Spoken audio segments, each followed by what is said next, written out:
아멘. 함께 나누실 말씀은 로마서 4장 13절에서 25절까지의 말씀입니다. 신약성경 244쪽입니다. 로마서 4장 13절에서 25절까지의 말씀.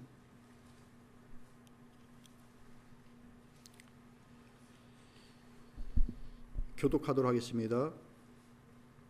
아브라함이나 그 후손에게 세상의 상속자가 되리라고 하신 언약은 율법으로 말미암은 것이 아니요 오직 믿음의 의로 말미암은 것이니라.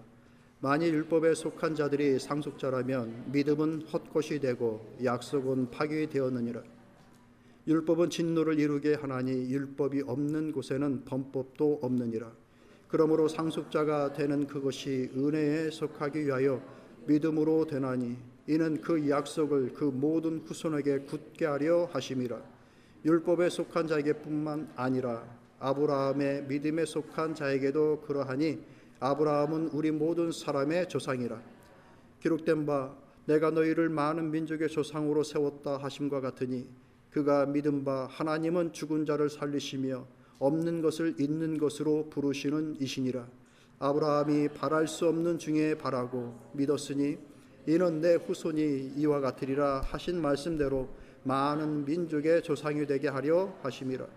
그가 백세나 되어 자기 몸이 죽은 것 같고 사라의 태가 죽은 것 같음을 알고도 믿음이 약하여지지 아니하고 믿음이 없어 하나님의 약속을 의심하지 않고 믿음으로 견고하여져서 하나님께 영광을 돌리며 약속하신 그것을 또한 능히 이루실 줄을 확신하였으니 그러므로 그것이 그에게 의로 여겨졌느니라. 그에게 의로 여겨졌다 기록된 것은 아브라함만 위한 것이 아니요 의로 여기심을 받을 우리도 위함이니 곧 예수 우리 주를 죽은 자 가운데서 살리신 이를 믿는 자니라. 같이 있습니다. 예수는 우리가 범죄한 것 때문에 내줌이 되고 또한 우리를 의롭다 하시기 위하여 살아나셨느니라. 아멘. 본문의 말씀이 좀 길었는데 읽는 중에 특별히 어렵지는 않았죠. 읽으면서 바로바로 이해가 되어지지 않던가요? 죄송합니다. 말씀의 제목을 한번 같이 읽어보시죠. 있습니다. 같은 약속을 따라 믿는 사람들. 약속이 이 제목이 좀 길어서 좀 줄인 거예요. 여기 다 이제 풀어서 제목을 다시 한번 드리자면 이렇습니다.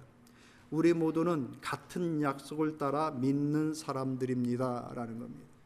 같이 해볼까요? 우리 모두는 같은 약속을 따라 믿는 사람들입니다. 로마서는 우리 신앙생활에 있어서 대단히 중요한 성경의 말씀입니다. 한 구절 한 구절, 한 장 한 장 모두가 다 우리 신앙의 근본적인 것들에 대해서 얘기를 해줍니다. 우리가 무엇을 통하여서 구원을 얻게 되어졌는가, 어떻게 하나님의 자녀가 되어졌는가, 로마서 전체가 그것을 계속하여서 얘기해주고 있어요. 먼저 바울은 우리 모두는 다 죄인이요 하나님의 은혜가 아니면은 구원받을 수 없는 자들이다라고 얘기를 합니다. 그래서 우리가 구원을 얻는 조건은 하나님의 특별하신 은혜를 통하여서 구원을 얻는 것이지 사람의 개개별적인 어떤 특성이나 그가 가지고 있는 장점 때문에 구원을 얻는 것이 결단코 아니다라고 얘기하는 거예요. 예를 들어 유대인은 율법을 가지고 있으면서도 그 율법으로 의로워질 수 없었고 이방인들은 하나님을 알고 있음에도 불구하고 여전히 우상을 섬기는 그런 부족함을 갖고 있다라는 거예요. 하나님을 섬기긴 섬겨요. 그런데 우상을 또 섬겨요. 온전하지 않은 것이죠. 그 우상을 섬기는 이유는 뭐예요? 그들의 욕심을 채우기 위해서. 우상이라는 것이 뿔 달린 것이 우상이 아닙니다. 내 욕심을 쫓아가는 게 우상이에요. 그러다 보니 우상 숭배는 특별한 다른 대상을 섬기는 것이라기보다는 나 자신을 섬기는 것일 수가 훨씬 많습니다. 왜냐하면 그 욕심은 나를 위한 욕심들이거든요. 우리가 욕심을 막 부려서 다른 사람을 막 위해 본 적이 있으신가요? 별로 없어요. 내가 욕심을 많이 부리는 거는 거의 대부분 나를 위한 것들이에요. 그러니 우상 숭배라는 것은 그 자신을 숭배하는 것과 연결되어지는 것이죠. 이방인들이 그랬어요.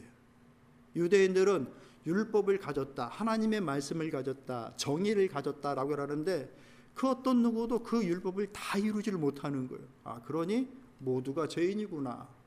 그럴 수밖에 없는 것이죠. 이것을 이제 사람의 개별적으로 개개인으로 나눈다고 한다면은 레위인들이나 그 밖에 일반 그 지파들이나 우리 민수기에 보면은 지난주에 우리가 함께 나누었듯이 레위인은 각 진영의 중앙에 누워서 하나님의 일들을 위한 구별된 존재로 구별된 지파로 따로 떼어 광야를 보내게 해주셨죠. 그런 레위인만 특별하게 온전한 자들이었느냐? 그러지 않은 것이죠. 그들도 죽었어요.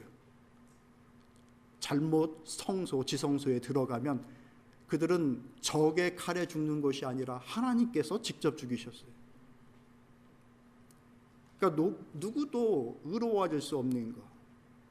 그러니까 유대인도 이방인도 스스로와 의로워질 수 없는 그런 존재들. 그런데 하나님은 오늘 본문의 말씀을 보면은 하나님의 나라를 이어가는 기업에 그 기업을 이어나가는 상속자를 세웠다라고 하는 거예요. 그게 한 예로 든 이가 있는데 누구입니까? 아브라함인 거예요. 그게 믿음의 조상인 거예요. 그래서 오늘 본문의 말씀 보면 믿음의 조상인 아브라함이 나옵니다. 그런데 이 아브라함이 우리가 함께 묵상해야 될 오늘 본문의 주인공이냐? 그것은 아니에요. 아브라함 역시 그 수많은 사람들 중에 한 사람에 불과하다. Just one of them. 똑같은 사람들 중에 하나이다 라고 하는 거예요. 어떻게 똑같은가? 하나님의 약속으로 의로워진 자. 우리 모두는 아브라함이 의로워졌던 것처럼 하나님 앞에 상속자로 여겨졌던 것처럼 똑같은 그 약속을 같이 받은 자이다라는 거예요. 그래서 조금 더 쉽게 설명하면 오늘날의 성직자라고 불려지는 많은 사람들이 있습니다. 목사도 있고 선교사도 있고 각각의 사역을 하나님의 일들, 교회의 일들을 전담하여 하는 사람들이 있죠. 그와는 달리 그냥 일상적인 평범한 생을 살아가면서 평범한 직장 생활을 하면서 하나님 앞에 나와 예배를 드리는 소위 말하는 평신도들이 있습니다. 여러분은 어디에 속하십니까? 그거는 구분이 되죠. 저는 목회자, 여러분은 평신도. 그러니까 여러분의 그 일반적인 직업이 있단 말입니다. 그러면은 이것을 하나님의 약속, 하나님의 은혜를 목회자는 따로, 평신도는 따로 받느냐? 그것이 아니라는 거예요. 우리 모두는 다 동일한 약속 아래 있는 자들이라는 얘기예요. 모세도 아브라함도 일반 백성들도 모두가 다 하나님의 동일한 약속을 갖고 살아가는 하나님의 나라를 이어가는 상속자들이다라고 얘기해 주고 있어요. 그 말씀을 가지고 여러분과 함께 은혜를 나누고자 합니다. 아브라함 역시 그 한 사람 중에 속하여서 그도 역시 그냥 우리와 똑같이 하나님을 신뢰하고 하나님을 믿고 하나님을 의지하여 살아갔던 한 인물에 불과하다라고. 그런데 우리는 그를 믿음의 조상이다라고 특별 대우를 해주고 있죠. 근데 하나님의 입장에서는 똑같이 하나님의 은혜의 자리에 약속을 갖고 살아가는 사람일 뿐이라는 거예요. 잠깐 얘기를 한다고 한다면 세계의 그 종교인의 퍼센테이지를 따진다고 한다면 아마 기독교가 가장 많을 것 같아요. 제가 정확하게 그 퍼센테이지를 따지진 않았지만, 근데 기독교만 이 아브라함을 믿음의 조상으로 이렇게 고백하느냐? 그러지 않아요. 유대교, 이슬람교, 기독교, 이 종교인들만 따져봐도 지구상에 얼마나 될까요? 집에 가서 찾아보세요. 그것뿐만 아니라 유사 종교, 뭐 천주교, 또 기독교 안에도 여러 이렇게 좀 갈려진 우리가 이단으로 분류하는 많은 그 단체들이 있잖아요. 그들도 역시 아브라함을 믿음의 조상으로 섬기고 있단 말이에요. 그러니까 이 인물이 얼마나 대단한 인물인지를 아시겠죠. 근데 하나님은 그 인물도 한 사람에 불과하다. 어떤 같이 동일한 약속을 믿고 따르고 그 약속을 통하여서 은혜를 힘입은 동일한 자이다라고 얘기해 주고 있는 거예요. 저와 여러분도 아브라함이 가지고 있는 그 약속을 동일하게 가진 자임을 믿으시길 바랍니다.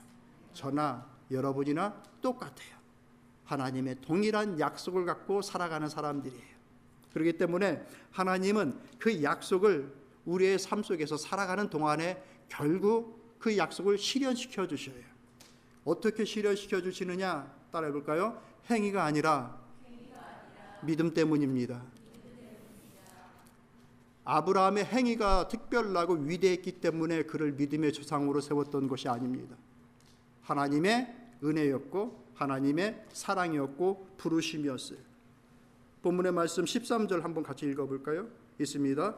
아브라함이나 그 손에게 세상의 상속자가 되리라 하신 언약은 율법으로 말미암은 것이 아니요 오직 믿음의 의로 말미암은 것이니라. 아멘.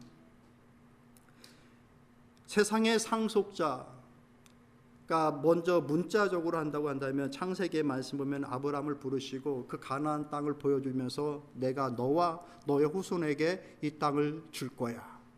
땅을 약속하여 주십니다. 근데 그것이 그가 어떤 행위를 통하여서 그 땅을 약속받은 것이 아니라 하나님의 특별하신 은혜와 사랑으로 부르셨다라는 것, 그 부르심 때문에 주어진 것이라는 거예요. 율법을 통해 주어진 것이 아니라는 거예요. 왜? 아브라함이 불렸을 때는 율법 자체가 없었어요. 오늘 함께 읽은 본문의 말씀이 바로 그거인 거예요. 아브라함을 불렀을 때 모세는 보이지도 않는 인물이었던 거예요. 율법을 누가 썼어요? 모세오경. 모세가 썼어요. 근데 아브라함이 불려졌을 때에는 모세는 보이지도 않던 인물이었던 거예요. 그런 그때에 하나님께서 아브라함을 부르신 거예요. 뭘로? 은혜로, 사랑으로, 그냥 하나님께서 기뻐하시는 그 마음으로 부르신 거예요. 이게 아브라함의 부르심이에요. 이게 오늘날 우리를 부르신 하나님의 부르심이에요. 그래서 이것이 복음인 것입니다. 내 행위로 내가 자격을 가져서 하나님 앞에 와 있는 것이 아니에요. 하나님은 우리를 그냥 부르신 거예요. 그분의 기쁘신 뜻대로. 우리가 간절한 마음이 들 때에는 열심히 하나님을 섬기고 하나님의 은혜를 간구할 때 이래 가지고 되겠어? 더 봉사해야 되는 거 아니야? 더 섬겨야 되는 거 아니야? 더 열심히 해야 되는 거 아니야? 라고 하면서 교회에 더 많이 열심을 낼 때가 있습니다. 어느 때? 하나님의 특별하신 은혜와 사랑을 더 받고자 할 때. 감이 잘 안 오세요? 한국은 온 학생들이 함께 수능을 보는 그때에 교회가 아주 난립니다. 우리 성도님들, 어머니들 와가지고 아침부터 기도하느라고 절이고 뭐고 상관없어요. 막 대문에다 엿붙이고 교회 이제 그 성도들의 마음을 아니까 그 마음을 달래주고자 함께하고자 이제 여유가 되어지는 교회들은 전도사들 돌아가면서 아침부터 그 수업 그 시간 끝날 때까지 연속으로 기도회를 합니다. 전도사들 죽어나는 거죠. 자기 아들 딸도 아닌데 그냥 어머니들이 와서 막 그 열심을 다해서 기도. 그 마음을 충분히 이해합니다. 어떤 마음인지. 우리가 어떤 상황이 닥치면 내가 더 열심히 하고 더 많이 하고 더 헌신해야 하나님의 사랑을 받게 되는 거 아니야? 내가 하나님의 사랑을 받으려면 이 정도의 조건을 좀 충족시켜야 되는 거 아니야? 라고 하는 마음을 가질 때가 있어요. 마음은 알겠으나 우리가 받는 사랑은 그런 사랑이 아니란 얘기예요. 하나님은 우리를 이미 사랑하셔요. 믿으십니까? 내가 잘하던 못하던 우리를 이미 사랑하셔요. 그 이미 사랑하시는 것을 깨달아 알아 하나님 앞에 헌신하는 거예요. 내가 헌신 많이 하고 봉사 많이 해서 하나님의 사랑을 받는 것이 아니라 그 은혜와 사랑을 아는 자로서 너무 감사하여서 주체할 수 없어 그 사랑을 나타내고 보여주고 그렇게 섬겨 나가는 거예요. 그렇기 때문에 우리가 하나님을 섬기는 그 사랑은 보은의 사랑이에요. 은혜에 보답하는 것. 조건의 사랑이 아니라 내가 이렇게 하면 하나님의 사랑을 더 많이 받겠지. 그게 아니라 은혜를 아니 그 은혜에 보답하고자 하는 마음으로 하나님을 섬겨 나아가는 것입니다. 우리 모두는 다 그런 존재인 거예요. 목사도, 권사도, 집사님도, 우리 사랑하는 청년들도, 우리 학생들도 다 그렇게 하나님의 사랑을 받는 존재이고, 이미 그 사랑을 깨달아 알면 알수록 그 깊은 사랑을 통하여 하나님을 순전함으로 섬겨 나갈 수 있는 우리 자신이 될 수 있기를 소망합니다. 그렇기 때문에 이 믿음의 행함은 이 은혜에 대한 그 사랑에 대한 깨달음이 깊으면 깊을수록 더 잘하게 되어지는 거예요. 이걸 더 잘해서 은혜 받아야지 하는 사람보다 하나님의 은혜가 이토록 크다라는 것을 아는 사람이 더 많이 헌신하고 더 진실하고 순전하게 하나님을 섬겨 나간다라는 거예요. 깨달아지십니까?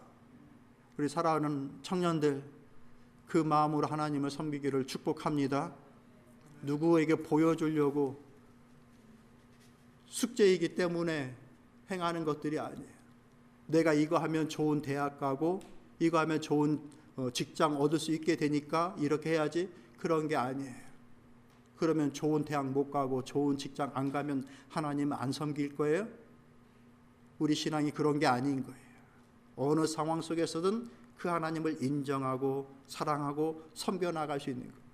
그 마음으로 쓰면 그 길이 점점 더 밝게 보이고 점점 할 수 있는 가지들이 더 많이 선명하게 보여지는 거예요.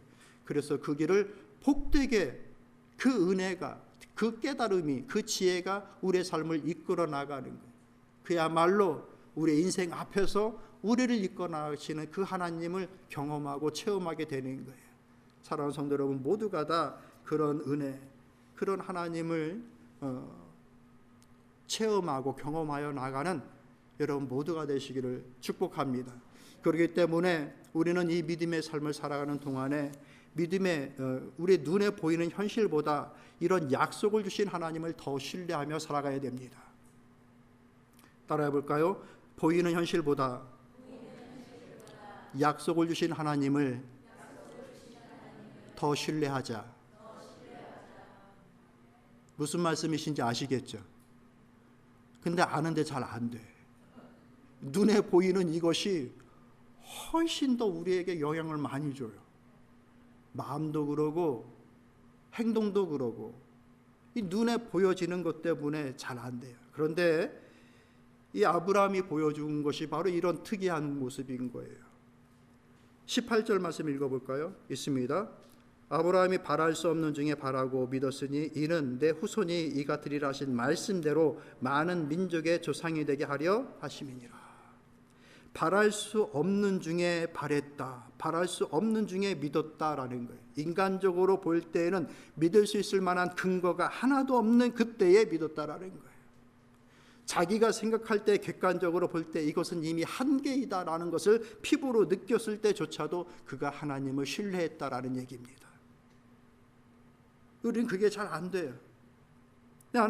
하나님이 아브라함을 우리에게 얘기해 주고 있는 거예요. 연속해서 19절 말씀 읽어볼까요? 그가 겪은, 그가 알고 있는 그 현실이, 눈에 보이는 현실이 무엇입니까? 있습니다.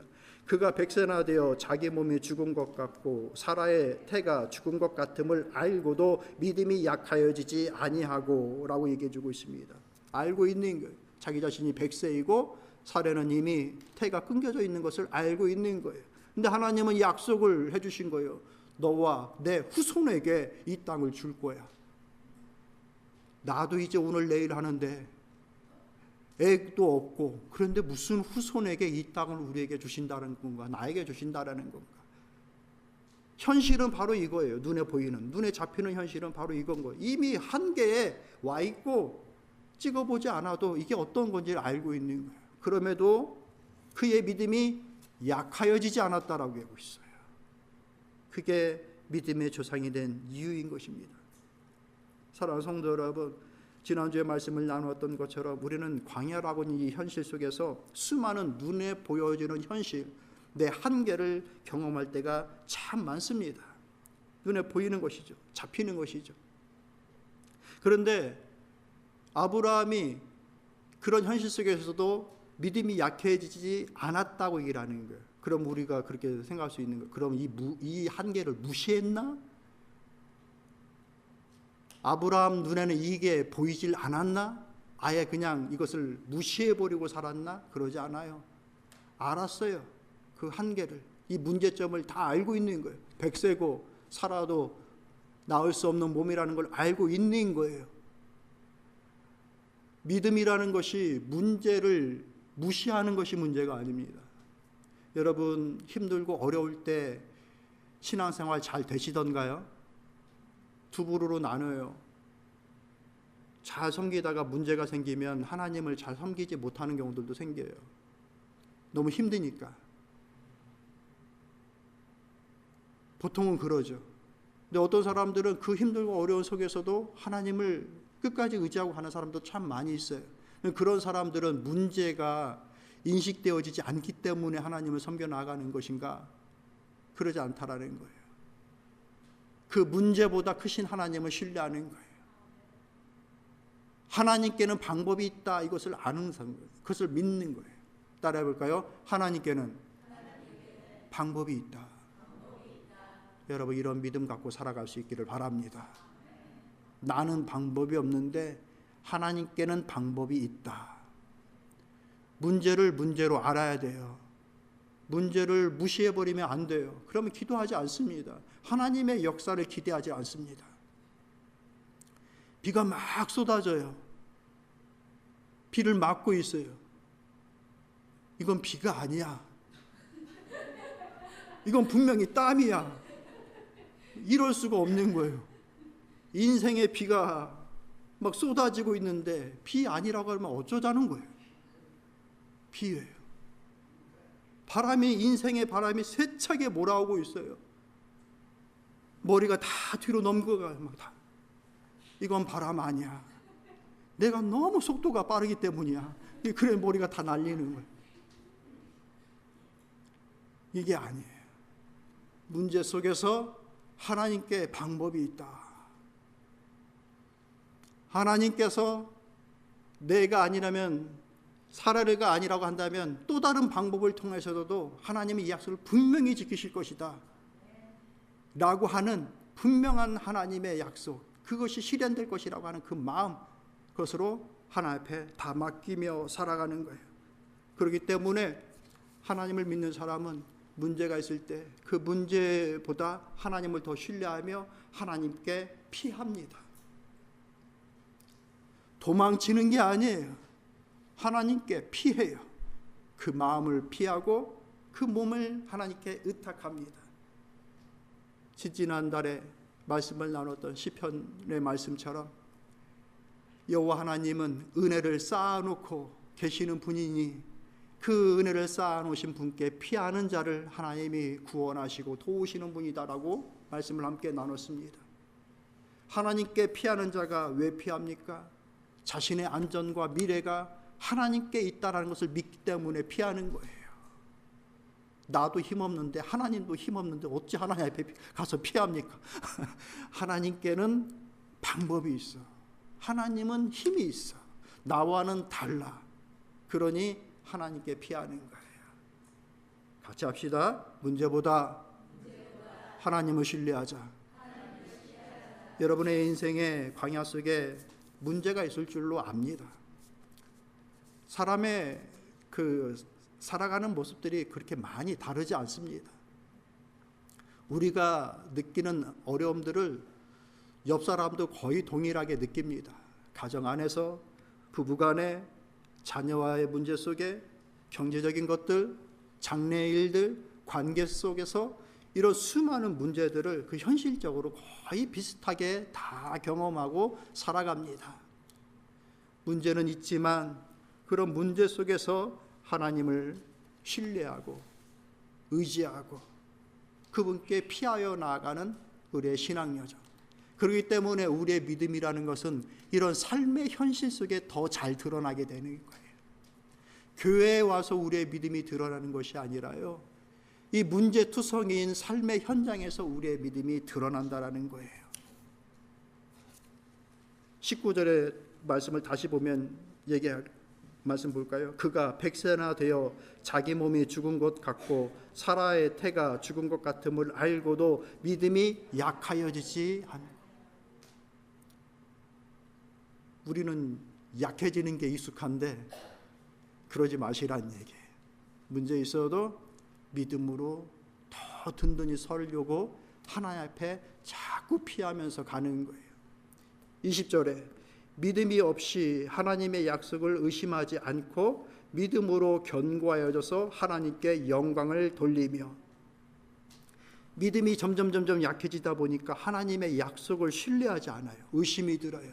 하나님께도 방법이 없는 것 아니야? 하나님에게 뜻이 계획이 없는 것 아니야? 라고 하면서 하나님 앞에 바로 서질 못하고 그의 믿음이 견고함이라는 곳은 찾아볼 수 없을 만큼 그냥 다 바스락 무너져 버리는 거예요. 뭉쳐지지 않고 마치 모래 위에 세워진 적처럼 그냥 다 허물어져 버리는 거예요. 그러지 마시라.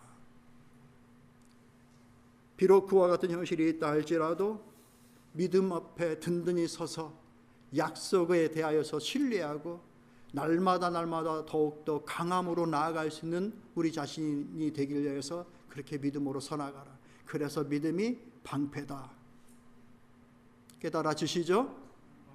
믿음이 방패예요. 믿음은 이해력이 아니에요. 믿음은 방패예요.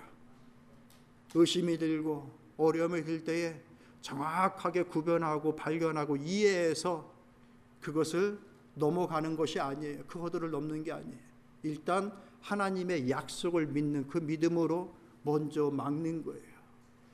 모서리로도 막고 이해 안 돼도 막고 일단 믿음으로 막고 그것을 견디어 나가는 거예요. 하나님께서 말씀을 읽고 배우고 예배를 드리고 기도하는 그 모든 과정들을 통하여서 어느 순간 그 하나님의 그 세밀하신 뜻들을 만나게 하시고 알게 하시는 때를 경험하게 되는 거예요. 그때까지 지치지 않고 나아갈 수 있기를 진심으로 소망합니다. 그래서 우리가 그 소망을 가리켜 소망의 항구라고 얘기를 하는 거예요. 일렁이는 파도 속에 여기저기 다 떠다니다가 그 배가 항구에 도착하지 않으면 말짱 아무것도 아니에요. 항구에 다다라야 되는 거예요. 믿음으로 지키고 방어하면서 하나님께서 약속하신 그 항구에 도달아 끈을 딱 묶고 하나님 만나는 우리가 되기를 원합니다. 그 모든 것들이 하나님 앞에 영광이 되는 거예요. 그 믿음이. 20절 말씀으로 한번 읽어보시겠어요? 있습니다. 시작.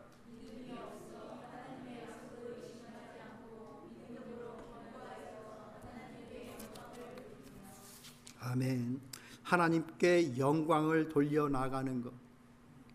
행위로 영광을 돌리는 것이 아니라 믿음으로 영광을 돌립니다. 하나님은 창조주이십니다. 믿으십니까? 모든 물질이 하나님에게서 온 거예요.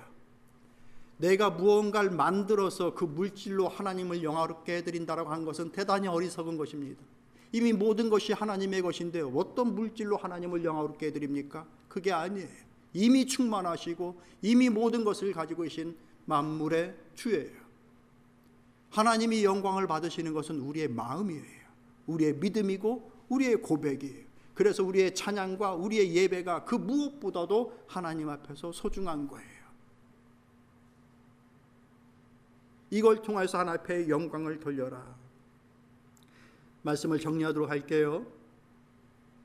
서도의 말씀을 드렸던 것처럼 아브라함 역시 그 수많은 사람들 중에 한 사람이라 하나님의 유업을 상속으로 받은 상속자 중에 한 사람. 상속자라는 것은 내가 그 상속을 따내는 것이 아니에요. 맞습니까? 상속은 관계를 통해서 주어지는 거예요. 내가 이 아버지의 아들이기 때문에 그 관계 때문에 아버지의 것이 내게 주어지는 거예요. 내가 막 어떤 것을 해가지고 그분의 상속권을 내가 받아내는 것이 아니란 얘기죠. 아브라함도 우리도 이 똑같은 하나님의 약속 위에 서 있는 자들입니다. 하나님의 나라를 이어받는 어떤 행위로 내가 영광 받는 게 아니다. 너의 믿음을 통하여 내가 영광을 받는다.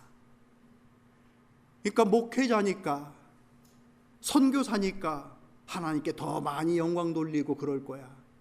나는 평신도니까 하나님 앞에 영광을 조금 돌릴 거야. 그게 결단코 아니다. 목회자나 성도나 하나님 앞에 영광이 되어지는 것은 똑같다. 아멘 안 하셔? 겸손하셔. 미안해가지고 아멘 안 하셔? 저나 여러분이나 똑같이 하나님 앞에 영광 돌리는 존재들이에요.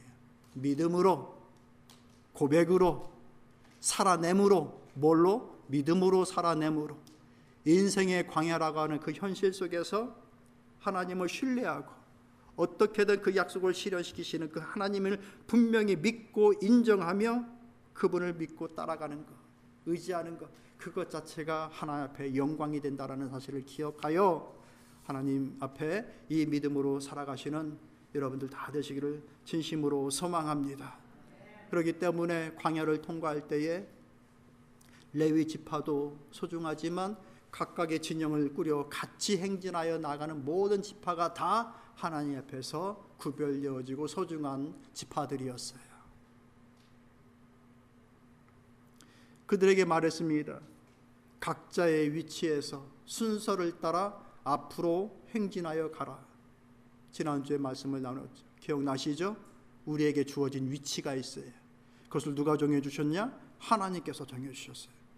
유다야, 루베나, 갓지파, 시몬 지파, 각각의 지파에 진영을 만들고 레위 지파를 중앙에 세우시는 그 규칙과 질서를 주신 이는 하나님이세요. 우리에게 주어진 각자의 질서가 있어요. 그것을 믿음으로 이루어 나가는 거예요. 주의 주권으로 주어진 그 질서를 옆 사람을 함께 보면서 앞으로 행진하여 나아갈 수 있는 것, 그것이 우리의 사명이고 그것이 우리의 부르심이에요. 가정에도 있고 교회에도 있고 여러분의 직장의 삶 속에도 있습니다. 각자의 위치에서 함께 행진한다라고 이랬어요. 옆 사람을 보면서 함께 행진하는 거예요.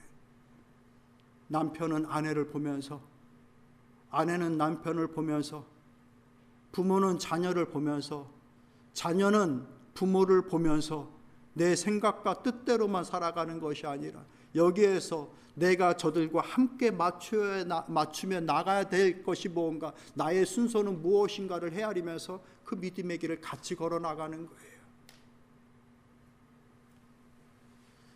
우리 학생들, 청년들 잘 깨닫고 그 믿음으로 나아갈 수 있기를 축복합니다. 그것이 우리의 부르심이고 사명이에요. 우리 남편 되시는 분들, 그렇게 부인 되시는 분들을 보면서 이 가정을 이루어 나가시기를 축복합니다. 왜 남편들은 아멘 안 하시고 아주머니들이 아멘 하셔요? 우리 여성 성도님들, 아내 되시는 분들, 남편들을 그렇게 바라보시면서 함께 주어진 위치에서 믿음을 따라 그 질서를 유지하며 함께 나아가는 일들에 힘써 나갈 수 있기를 축복합니다. 그게 하나님께 영광을 돌리는 오늘 우리의 똑같이 약속 위에 서 있는 우리의 삶인 거예요. 그러니까 잘 드러나지 않아도 묵묵히 서나가는 성도님들 되시기를 축복합니다. 하나님이 아셔요. 남들 모르는 어려움이 있을 때 포기하지 마시고 낙심하지 마시고 기도함으로 하나님의 도우시며 주께 피하며 살아가시는 성도님들 되시기를 축복합니다. 세상의 가치만을 쫓아나가지 마시고 하나님의 나라, 하나님의 유업을 이어받는 자임을 기억하면서 살아가십시다. 나 자신이 먼저 그것을 알아야 될 거고, 오늘 교회 오면서 권사님하고 잠깐 얘기를 나누는데 인생 얼마 없다고, 짧다고, 좋은데 많이 보시라고 하면서, 제가 말씀드린 게 아니라 권사님이 저한테 해주신 말씀.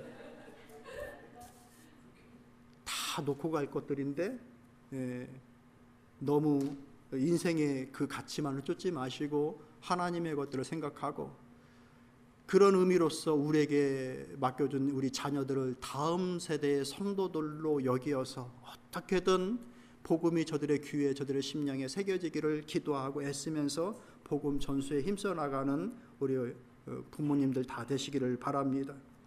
나와 마음에 맞지 않는 사람들을 직장에서도 볼 수 있고요, 수시로 볼 수도 있습니다. 그럼에도 불구하고 내가 주께 부르심을 입었으니 이 그리스도의 향기를 나타내야 되겠구나라고 하는 그 마음으로 우리에게 놓여져 있는 신앙의 여정들을 그렇게 살아갈 수 있기를 바랍니다. 그리스도 안에서 우리 모두는 아브라함처럼 하나님의 나라를 유업으로 받은 상속자들입니다. 그 상속자임을 깨달아 알아 하나님을 언제든지 신뢰하며 그 하나님 앞에 동일하게 영광 돌려드려 나아가는 우리 모두가 될 수 있기를 진심으로 소망합니다.